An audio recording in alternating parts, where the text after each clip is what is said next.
wala kang pag-asa no lumaki ang iyong negosyo, di ba? Meron bang bata na maliit lang kinakain tapos tumaba? Ang negosyo kasi, parang tao rin yan. Kung isa kang salon owner o business owners ngayon, o may negosyo ka, nagpapatakbo ka ng services business, motor shop, barber shop, o anong business ba yan? At nagtataka ka kasi matagal ka na sa isang salon o isang services business pero nahihirapan ka pa ding lumaki yung iyong negosyo. Baka ito ang problema mo. Yo, what's up? Ako nga pala si Jeff Cinco, isang entrepreneur at meron akong 9 years na karanasan at kapalpakan? Hindi rin. Karanasan sa pagpapatakbo ng salon business. Noong ano kasi, 2017, 2016 pala, nag-start na kami ng services business. Naging part owner kami ng company dito sa Digos. Kaya yun, meron na kaming experience ng 9 years. At ngayon, meron kaming company ngayon, ang Zell Salon, pang malakasang salon ng Mindanao, na sa loob ng 3 taon, meron ng 4 na branch at baka ngayong buwan na to, magdadagdag ulit tayo ng isa pa. Kaya, meron akong maipapayo sa inyo na hindi pambudol. Ito ay totoo. Ang business namin, ang Zell Salon, no? Pangmalakasang salon ng Mindanao. Sa experience namin, nag-start kami ng 2021 ng November. So, 3 taon pa lang tayo. At isa sa nakikita kong dahilan kung bakit meron ng nauna pa sa amin o meron ng mas matagal na nag-business ng salon sa amin pero bakit hindi sila nakausad, hindi nila napalaki yung negosyo nila. Kung ano yung dati, ganun pa rin. Ito yung problema nyo. Dahil dito sa nakalimutan ko. Biro lang. Ito dahil sa presyo, markup o presyo ng bawat services nyo. Kadalasan, karamihan ng mga nag-start ng services business is tinatrabaho natin yung presyo ng mababa. Tayo ay nagbenta sa masa. Ito kasi yung payo ng mga sinaunang tao o sino ba yung nagpayo sa iyo ng mga loko-lokong tao? Loko-loko, no? Hindi. Ito yung mga narinig nating payo na magbenta sa masa, dapat mura, dapat di bali na ang maliit yung kita, kung marami naman ang pumapasok, di ba? Yan yung mga payo ng mga karaniwang nagpapayo na maliit din ang negosyo. Kadalasan yan. Kasi, halimbawa na lang sa services na in-offer nyo, pagpalagay natin na 500 yung rebanding. So, napakaliit na lang ng markup mo dyan kasi babawasan mo yan ng medisina at babawasan mo yan ng pasahod sa iyong tauhan.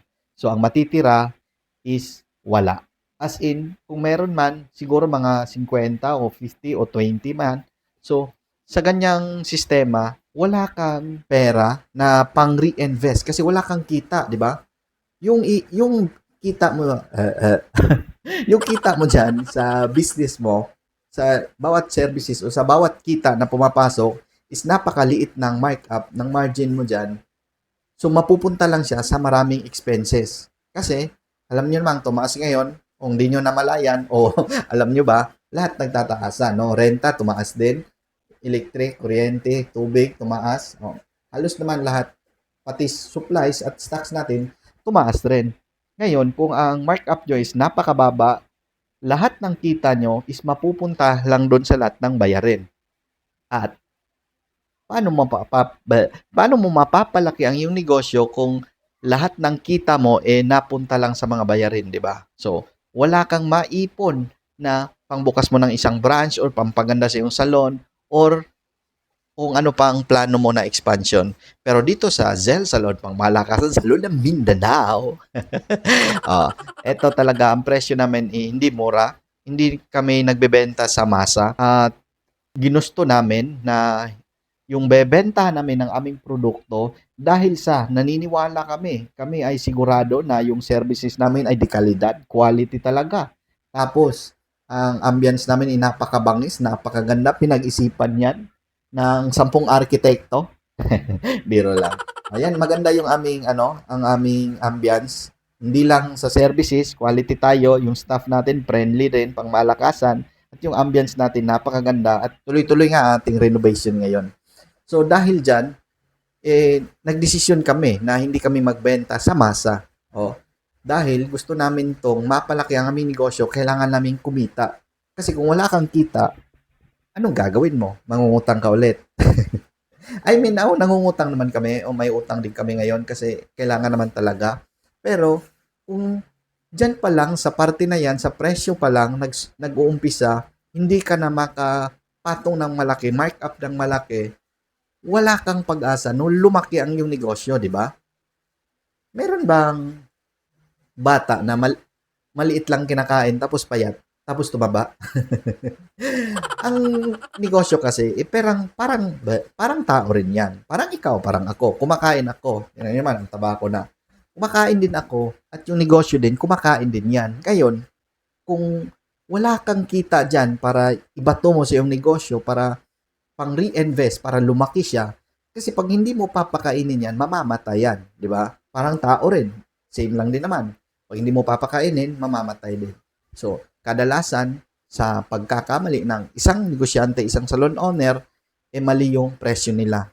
Bakit? Hindi ko rin alam. Basta kami, nagdesisyon kami na mahal yung presyo namin. Mahal yung, mahal yung benta namin kasi nga, mabangis kami. Maganda yung quality namin, maganda yung serbisyo namin, at maganda yung ambience namin, at total package, the best yung Zell Salon. Kaya, naniniwala ako na sa pagpapatakbo ng salon business o sa pagpapalaki ng salon business, nakadepende pa rin yan sa may-ari. Kung yung may-ari is wala ding pangarap, wala ding gusto na maabot sa kanilang negosyo, hindi mo rin makukuha ang mapalaki yan. Kasi nga, ikaw mismo yung may-ari, ay, wala kang hindi mo gustong palakihin, di ba? Gusto mo, okay na yan, kumita ka ng konti, 50, 100, 5,000, yun na yun, masaya ka na doon. So, nasa sayo na rin yan. Pero sa amin, sa Zell Salon, mission namin, no, na makatulong pa sa maraming tao, mabigyan ng hanap buhay, mabigyan ng maraming trabaho, at syempre, matulungan yung kapartner natin, no? Mga tauhan natin, mga staff namin. Dahil mission din namin yan, naniniwala ako na kaya kong magbigay ng magandang kabuhayan sa mga empleyado. Dahil naniniwala ako sa kakayahan namin, at isa sa pangarap ko na makita ko yung mga tauhan ko, mga staff namin din, na lumaki, umasenso. Kung paano, hindi ko sasabihin sa inyo. Yun, meron kaming plano sa business namin na magiging part owner yung staff namin, yung tauhan namin sa pagpapalaki ng aming business. Dahil galing din ako dyan sa nag-start na wala kaming pera, wala kaming pangkapital, naging parte rin kami ng isang kumpanya na napakabangis, no? Dito sa Mindanao, na pangmalakasan din, na marami ng branch ngayon. So, nakuha ko yung idea na yon dahil sa kanya. At ngayon, mission ko rin namin, ng asawa ko, ng Zell Salon, na yung mga staff namin, mabigyan namin ng magandang buhay.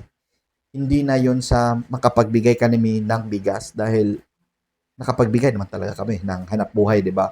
Pero ang gusto naming patunayan na kaya din naming magbigay ng mas maganda pa doon, no?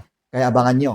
At hindi ko na makalimutan, malapit na pala ang pagbubukas ng prangkisa ng Zell Salon, pangmalakas ang salon ng Mindanao. At hindi ako kokonti lang yung ating mabigyan dahil limited lang to. Hindi ko ipagbigay to sa lahat kasi mahirap magpa-franchise sa ibang tao, lalo na kung masisira yung brand mo.